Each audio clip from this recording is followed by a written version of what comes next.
You're watching 48 Fastcast.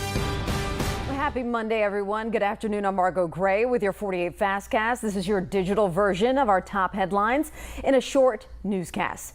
An investigation is underway in DeKalb County after one person was killed in a motorcycle crash early this morning. So the crash occurred near the intersection of Alabama Highway 75 and County Road 134, just outside of Ider. So Ider police tell us that the crash involved a motorcycle and a heavy piece of equipment.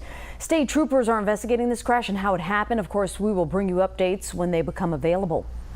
Officials with Huntsville Hospital Health System are looking to build 2 new freestanding emergency departments, pending approval from the state, of course.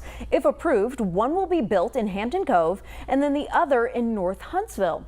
President and CEO Jeff Sam says the hospital submitted a letter of intent to the state of Alabama and will formally apply for a certificate of need in the coming weeks. So Sam's hopes to break ground on these 2 new facilities in 2026, with each freestanding emergency department costing $30 million. 48's Callie Neese is working on this story today, and we'll have much more on these developments coming up for you at 4 o'clock. This is on air on TV, so tune in then. Now, as more people move to the Tennessee Valley, emergency officials are looking for ways to improve safety systems to help protect the community.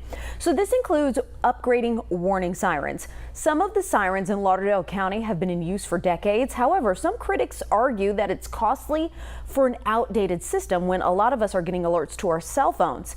But EMA Director Brad Holmes says the department is implementing a 5-year plan to actually make sure sirens are replaced and repaired when needed. While the sirens might not come cheap, Holmes says it's worth it to him to make sure everyone remains safe. Extremely important to our community, and notifying individuals, particularly those that are outside enjoying this beautiful area of our state, of what might happen. We have a tremendous number of visitors that come into Northwest Alabama, and this provides another quality of life resource to ensure safety. All right, so there you have it. A lot of the siren talk has come up lately in Texas, as you know, with the flooding. Holmes, however, believes safety is always a priority, especially as Lauderdale County saw 8 tornadoes touch down in the last few months. Quiet weather out in the shoals right now. We got some fair weather cumulus clouds behind me. Let's put them in front of you right now. A couple of showers out there too, but nothing like what we had yesterday, that's for sure, at least not yet. We do anticipate a few isolated thunderstorms to continue this afternoon. It's hot, 95 in the shoals. Radar's pretty quiet, but we're just starting to get a few radar returns into Morgan County and on over towards Joe Wheeler State Park. Here's your rain on the roof forecast. Pretty much drops off tomorrow, and not much to talk about Wednesday and Thursday, but by Friday we'll see more scattered showers, a few thunderstorms. So overall partly cloudy tomorrow.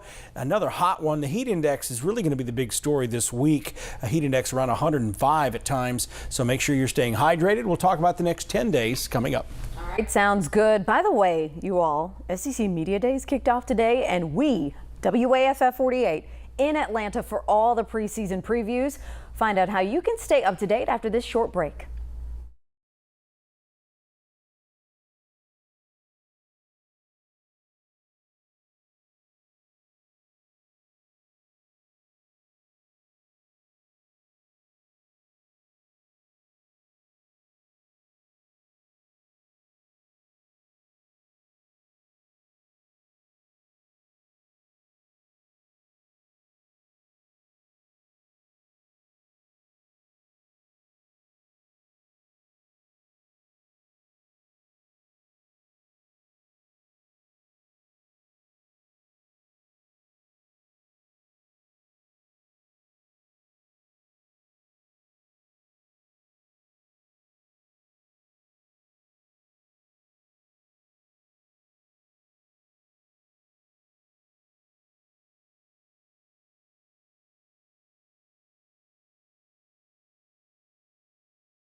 So college football season is almost here, and we are on your side as the SEC is kicking off media days today in Atlanta.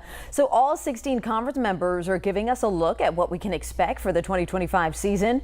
Monday involves or includes representatives from LSU, Ole Miss, South Carolina, and Vanderbilt taking the stage to address the crowd.